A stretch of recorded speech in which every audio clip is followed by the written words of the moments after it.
हर हर महादेव साथियों। भोलेनाथ और माता पार्वती जी की जय।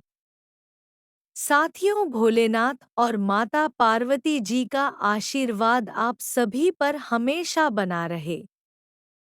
सावन सोमवार का व्रत करने से आपकी सभी मनोकामनाएं पूर्ण होती हैं और आपको अपार सुख की प्राप्ति होती है। सावन सोमवार के व्रत को करने वाले भक्तों के लिए इस कथा का पाठ करना अनिवार्य बताया गया है।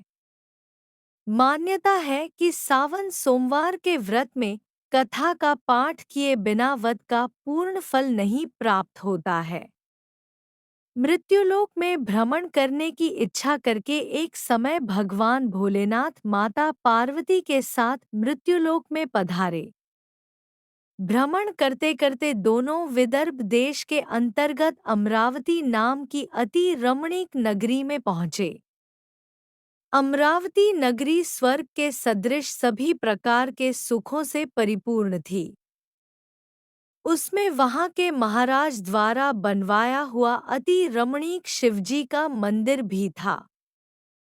भगवान शंकर माता पार्वती के साथ इस मंदिर में निवास करने लगे।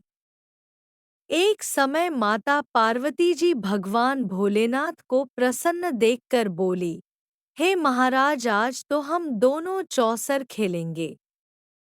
शिवजी ने प्राण प्रिया की बात को मान लिया और चौसर खेलने लगे। उसी समय मंदिर का पुजारी ब्राह्मण मंदिर में पूजा करने आया। माता पार्वती ने पुजारी से प्रश्न किया, पुजारी जी, बताओ इस बाजी में हम दोनों में से किसी जीत होगी? ब्राह्मण बिना विचारे जल्दी से बोल उठा कि महादेव जी की जीत होगी। थोड़ी देर में बाजी समाप्त हो गई और पार्वती जी की जीत हुई। पार्वती जी को बहुत गुस्सा आया और ब्राह्मण को झूठ बोलने के अपराध के कारण श्राप देने चली। भोलेनाथ ने पार्वती को बहुत समझाया, लेकिन उन्होंने ब्राह्मण को कोढ़ी होने का शाप दे दिया। कुछ समय बाद पार्वती जी के श्रापवश पुजारी के शरीर में कोढ़ पैदा हो गया। वह बहुत अधिक दुखी रहने लगा। पुजारी को कष्ट भोगते हुए जब बहुत दिन गुजर गए, तब एक दिन देवलोक की अप्सराएं शिवजी की पूजा करने के लिए उस मंदिर में पधारी। पुजारी के कोढ़ के कष्ट को देखकर उन्हें बड़ी दया आई। उन्होंने उससे रोगी होने का कारण पूछा। पुजारी ने निसंकोच सारी बातें बता दी। वे अप्सराएं बोली, हैं पुजारी, अब तुम अधिक दुखी मत होना। सावन सोमवार का व्रत भक्तिभाव से करो। पुजारी ने अप्सराओं से व्रत की विधि पूछी। अप्सराओं ने बताया, सोमवार को भक्ति भाव से व्रत करो। साफ वस्त्र पहनो। संध्या व उपासना के बाद आधा सेर गेहूं का आटा लो और उसके 3 भाग कर लो। घी, गुड़, दीप, नैवेद्य, पूंगी फल, बेलपत्र, जनेऊ जोड़ा, चंदन, अक्षत पुष्पादि से प्रदोषकाल में भगवान शिव की पूजा करो। उसके बाद 3 भागों में से एक भाग शिवजी को अर्पण करो। बाकी 2 शिवजी का प्रसाद समझकर उपस्थित लोगों में बांट दो और आप भी प्रसाद समझकर खाओ। इस विधि से 16 सोमवार व्रत रखो। 17वें सोमवार को 5 सेर पवित्र गेहूं के आटे की बाटी बनाओ। उसमें घी और गुड़ मिलाकर चूरमा बनाओ। भगवान भोलेनाथ को भोग लगाकर उपस्थित भक्तों में बांट दो। इसके बाद कुटुंब सहित प्रसाद लो तो शिवजी की कृपा से उसकी सभी मनोकामनाएं पूरी हो जाती हैं। ऐसा कहकर अप्सराएं स्वर्ग को चली गईं। ब्राह्मण ने यथाविधि षोडश सोमवार व्रत किया तथा भगवान शिव की कृपा से रोग से मुक्ति पाकर आनंद से रहने लगा। कुछ दिन बाद शिवजी और पार्वती जी उस मंदिर में पुनः पधारे। ब्राह्मण को निरोग देखकर पार्वती जी ने ब्राह्मण से रोग से मुक्त होने का उपाय पूछा। ब्राह्मण ने 16 सोमवार व्रत कथा सुनाई। पार्वती जी बहुत प्रसन्न हुई। ब्राह्मण से व्रत विधि पूछकर स्वयं भी व्रत करने के लिए तैयार हो गई। व्रत करने के बाद उनकी मनोकामना पूरी हुई और उनके रूठे बेटे कार्तिकेय स्वयं माता के आज्ञाकारी पुत्र हुए। कार्तिकेय जी को अपना यह विचार परिवर्तन का रहस्य जानने की इच्छा हुई। वे माता से बोले, हे माता, आपने ऐसा कौन सा उपाय किया जिससे मेरा मन आपकी ओर आकर्षित हो गया? पार्वती जी ने वही षोडश सोमवार व्रत कथा की कथा उनको सुना दी। कार्तिकेय जी ने कहा, इस व्रत को मैं भी करूंगा, क्योंकि मेरा प्रिय मित्र ब्राह्मण बहुत दुखी दिल से परदेश गया है। मेरी उससे मिलने की बहुत इच्छा है। कार्तिकेय जी ने भी इस व्रत को किया और उनका प्यारा मित्र मिल गया। मित्र ने इस आकस्मिक मिलन का भेद पूछा तो कार्तिकेय जी बोले, हे मित्र, हमने तुम्हारे मिलने की इच्छा करके 16 सोमवार का व्रत किया था।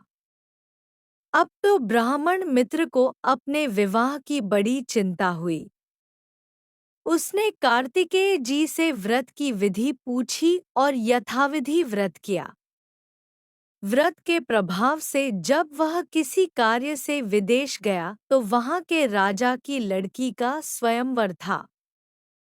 राजा ने प्रण किया था कि जिस राजकुमार के गले में सब प्रकार से श्रृंगारित हथिनी माला डालेगी, मैं उसी के साथ अपनी प्यारी बेटी का विवाह कर दूंगा।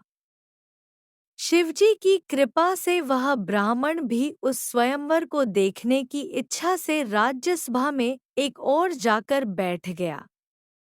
नियत समय पर हथिनी आई और उसने जयमाला उस ब्राह्मण के गले में डाल दी।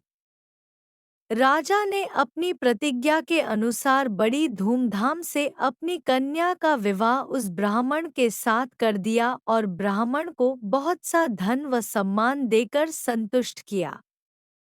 ब्राह्मण सुंदर राजकन्या पाकर सुख से जीवन व्यतीत करने लगा। एक दिन राजकन्या ने अपने पति से प्रश्न किया, हे प्राणनाथ, आपने ऐसा कौन सा भारी पुण्य किया था जिसके प्रभाव से हथिनी ने सब राजकुमारों को छोड़कर आपको वरण किया? ब्राह्मण बोला, हे प्राणप्रिय, मैंने अपने मित्र कार्तिकेय जी के कथनानुसार 16 सोमवार का व्रत किया था जिसके प्रभाव से मुझे तुम जैसी रूपवान पत्नी की प्राप्ति हुई है। इस व्रत की महिमा सुनकर राजकन्या को बड़ी हैरत हुई। वह भी पुत्र की कामना करके इस व्रत को करने लगी। शिवजी की दया से उसके गर्भ से एक अति सुंदर, सुशील, धर्मात्मा और विद्वान पुत्र उत्पन्न हुआ। माता और पिता उस देवपुत्र को पाकर अधिक प्रसन्न हुए और उसका लालन पालन अच्छी प्रकार से करने लगे। जब पुत्र समझदार हुआ तो एक दिन उसने अपनी माता से प्रश्न किया कि, हे माँ, तुमने कौन सा व्रत और तप किया है जो मेरे जैसा पुत्र तुम्हारे गर्भ से उत्पन्न हुआ? उसकी माता ने 16 सोमवार की व्रत कथा पुत्र को बताई। पुत्र ने सब तरह के मनोरथ पूरे करने वाले इस सरल व्रत को सुना तो वह भी राज्याधिकार पाने की इच्छा से हर सोमवार को यथाविधि यह व्रत करने लगा। व्रत शुरू करने के बाद एक देश के वृद्ध राजा के दूतों ने आकर उसको राजकन्या के लिए वरण किया। राजा ने अपनी बेटी का विवाह ऐसे सर्वगुण संपन्न ब्राह्मण युवक के साथ करके बड़ा सुख प्राप्त किया। वृद्ध राजा के दिवंगत हो जाने के बाद इसी ब्राह्मण को सिंहासन पर बैठाया गया, क्योंकि दिवंगत राजा का कोई पुत्र नहीं था। राज्य का उत्तराधिकारी होकर भी यह ब्राह्मण पुत्र 16 सोमवार का व्रत करता रहा। जब 17वां सोमवार आया तो विप्रपुत्र ने अपनी प्रियतमा से पूजन सामग्री लेकर शिव पूजा के लिए शिवालय में चलने को कहा, परंतु उसकी पत्नी ने उसकी आज्ञा की परवाह नहीं की। दास दासियों द्वारा सब सामग्रियां शिवालय में भिजवा दी, परंतु स्वयं नहीं गई। जब राजा ने शिवजी का पूजन समाप्त किया तब आकाशवाणी हुई, हे राजा, अपनी इस रानी को राजमहल से निकाल दे, नहीं तो यह तेरा सर्वनाश कर देगी। यह आकाशवाणी सुनने के बाद राजा के आश्चर्य का ठिकाना न रहा। उसने मंत्रणागृह में आकर अपने सभासदों को बुलाकर कहा, मंत्रियों, मुझे आज शिवजी की आकाशवाणी हुई है कि राजा तू अपनी इस रानी को राज्य से निकाल दे, नहीं तो यह तेरा सर्वनाश कर देगी। राज्य के मंत्री और सभासद आदि सब विस्मय और दुहक में डूब गया, क्योंकि जिस कन्या के कारण उसे राज्य मिला था, राजा उसी को निकालने की बात कह रहा था। यह कैसे हो सकता था? पर राजा ने मंत्रियों की परवाह नहीं की। उसने अपनी पत्नी को राजमहल से निकाल दिया। रानी दुहखी हृदय से भाग्य को कोसती हुई राज्य से बाहर चली गई। बिना पदत्राण, फटे हुए वस्त्र पहने, भूख से दुहखी हृदय से भाग्य को कोसती हुई चली जा रही थी कि उसकी अचानक एक करुण बुढ़िया से भेंट हुई जो सूत काटकर बेचने जाती थी। रानी की करुण दशा देखकर वह बोली, चल तू मेरा सूत बिकवा दे। मैं बूढ़ी हूँ, भाव करना नहीं जानती हूँ। यह बात सुन रानी ने बुढ़िया के सिर से सूत की गठरी उतार कर अपने सिर पर रख ली। थोड़ी देर के बाद आंधी आ गई और बुढ़िया का सूत पोटली सहित उड़ गया। बेचारी बुढ़िया पछताती रह गई। उसने रानी को अपने से दूर रहने को कहा। इसके बाद रानी एक तेली के घर गई, तो शिवजी के प्रकोप के कारण तेली के सभी मटके उसी क्षण चटक गए। तेली ने भी रानी को अपने घर से निकाल दिया।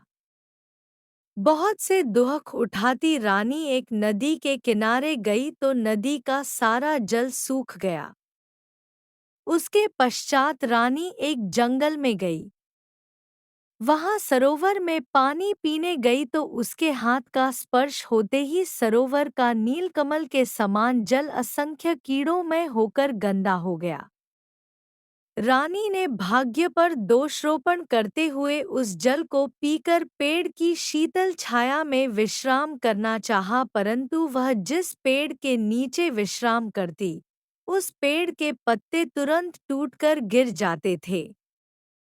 वन, सरोवर, जलाशय की ऐसी दशा देख गौ चराते ग्वालों ने अपने गुसाई जी से, जो उस जंगल में स्थित मंदिर में पुजारी थे, उनको यह बात बताई। गुसाई जी के आदेशानुसार ग्वाले रानी को पकड़कर गुसाई जी के पास लाए।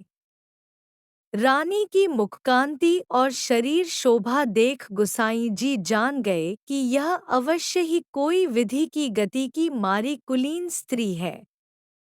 पुजारी ने रानी से कहा, पुत्री, मैं तुमको अपनी पुत्री के समान रखूंगा। तुम मेरे आश्रम में आकर रहो। मैं तुम्हें किसी प्रकार का दुहक नहीं होने दूंगा। गुसाई जी के वचन सुनकर रानी को धीरज हुआ। वह आश्रम में रहने लगी। रानी जो भोजन बनाती उसमें कीड़े पड़ जाते। जल भर कर लाती उसमें भी कीड़े पड़ जाते। रानी की यह दशा देख गुसाई जी भी बड़े दुखी हुए और रानी से बोले, हे पुत्री, तुम्हारे ऊपर कौन से देवता का प्रकोप है जिससे तुम्हारी ऐसी हालत हुई है। पुजारी जी की बात सुनकर रानी ने शिवजी महाराज के पूजन का बहिष्कार की बात बताई तो पुजारी जी शिवजी महाराज की अनेक प्रकार से स्तुति करते हुए रानी से बोले कि पुत्री, सब मनोरथ पूरे करने वाले 16 सोमवार व्रत को करो, उसके प्रभाव से इस कष्ट से मुक्त हो सकोगी। गुसाई जी की बात मानकर रानी ने 16 सोमवार व्रत किए। 17वें सोमवार को विधि विधान सहित पूजन किया। उस पूजा के प्रभाव से राजा के हृदय में विचार आया कि रानी को गए हुए बहुत समय बीत गया, न जाने कहाँ कहाँ भटकती होगी, उसे ढूंढना चाहिए। यह सोचकर रानी को तलाश करने के लिए राजा ने चारों दिशाओं में दूत भेजे। वे दूत रानी को तलाश करते हुए गुसाई जी के आश्रम में पहुंचे। वहां रानी को पाकर उनसे रानी को अपने साथ ले जाने का आग्रह करने लगे, परंतु गुसाई जी ने मना कर दिया। दूत चुपचाप वापस लौट आए और राजा को रानी का पता बतलाया। रानी का पता पाकर राजा गुसाई जी के आश्रम में गए और उनसे कहा, महाराज, जो देवी आपके आश्रम में रहती है वह मेरी पत्नी है। शिवजी के प्रकोप के कारण मैंने उसको त्याग दिया था। अब मैं भोलेनाथ की कृपा से उसे लेने आया हूँ। कृपया मुझे अपनी पत्नी को साथ ले जाने की आज्ञा दें। यह सुनकर गुसाई जी बड़े प्रसन्न हुए। उन्होंने रानी को राजा के साथ जाने की अनुमति दे दी। राजा बड़ी प्रसन्नता से रानी को महल में लेकर आया। सारे राज्य में उत्सव मनाया गया और चारों तरफ प्रसन्नता की लहर दौड़ गई। सारी प्रजा ने अपनी रानी के आने पर खुशियां मनाईं। राजा और रानी फिर नियमपूर्वक 16 सोमवार के व्रत का पालन करते हुए बहुत समय तक आनंद पूर्वक भूलोक पर निवास करते रहे। अंत समय में दोनों को मोक्ष, स्वर्ग की प्राप्ति हुई। इस प्रकार जो मनुष्य 16 सोमवार के व्रत को श्रद्धापूर्वक करता है, उसकी सभी मनोकामनाएं भगवान शिवजी की कृपा से पूर्ण होती हैं और उसे मोक्ष की प्राप्त होती है।